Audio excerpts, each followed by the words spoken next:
নাবালিকা গণধর্ষণ কাণ্ডে ফের উত্তপ্ত উত্তর জেলা। ঘটনা কয়েক ঘন্টার মধ্যে ধর্ষকদের জালে তুলল উত্তর জেলা পুলিশ সুপার। উত্তর জেলায় ফের নাবালিকা গণধর্ষণ। আরজিকর কাণ্ডের রেশ কাটতে না কাটতেই উত্তর জেলার পানিসাগর মহকুমায় ঘটল এই নাবালিকা ধর্ষণের কাণ্ড।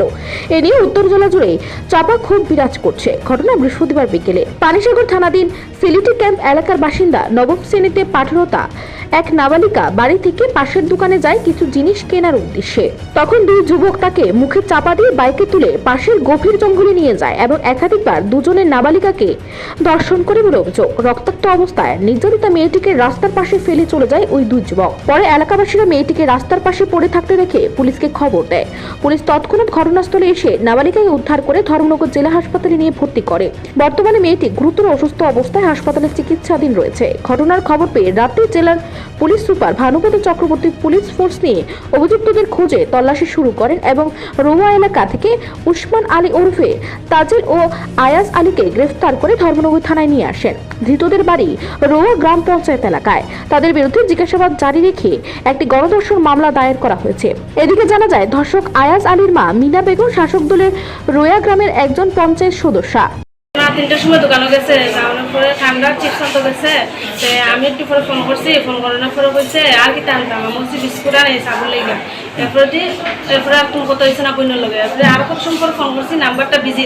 আমার বাবুর মোবাইল দিয়ে ফোন করছি, এটাই বিজি। আমার বোনের বাইরের সবের নাম্বার হেভি ফুলাটা ব্ল্যাক লিস্টে বলা ইচ্ছে বোনে আছে না, মোবাইলটা খাই দেয় নিয়ে। এরপরে একটা ছেলে পিছনে বাইকও বুইয়া তাই মুখের মানে উন্না দিয়া তাই মুখও বাইন্দা লেগেছে। আর এইটা চালাইয়া তারা 10 কোটি নিচে গিয়ে 10 কোটি দিকে নিয়ে ভিতরের রাস্তা থেকে জঙ্গল দিকে ঢুকাইছে। তারপরে তো সেই জায়গায় মানে অন্য ইয়ে করছে। করোনার পরে বোন তো অজ্ঞান হয়ে গেছে, কিছু করতে পারে না। তারপরে আবার মানে ইয়টি ফরাইয়া সেইটা আবার রাস্তার কাছে ফালাইয়া গেছে কি ভাবছে বুকো গলা বুঝতে মারছে, মনে করছে হয়তো মরে গেছে। এখানে ফালাইয়া গেছে কি বোনে তো লড়ে টড়ে না। এখানে পাবলিকে ফাইয়া সেইটা তারা বাইক নিচে নিয়ে টল দিচ্ছে মাথার ভিতরে। দেওয়ার পরে জ্ঞান আইছে না। তারপরে ফোন করছে, আমরা গেছি গিয়ে তাহলে হসপিটাল নিয়েছি, টানা টানাইছি, টানা গেছে তাহলে হসপিটাল স্যালাইন দিছে। মানে এতই জ্ঞান আইছে বোনে কথা হয় না। বুকের ভিতরে মারছে, সাপ দিছে, গলাটি পাইছে বোনে মারতে পারিয়া।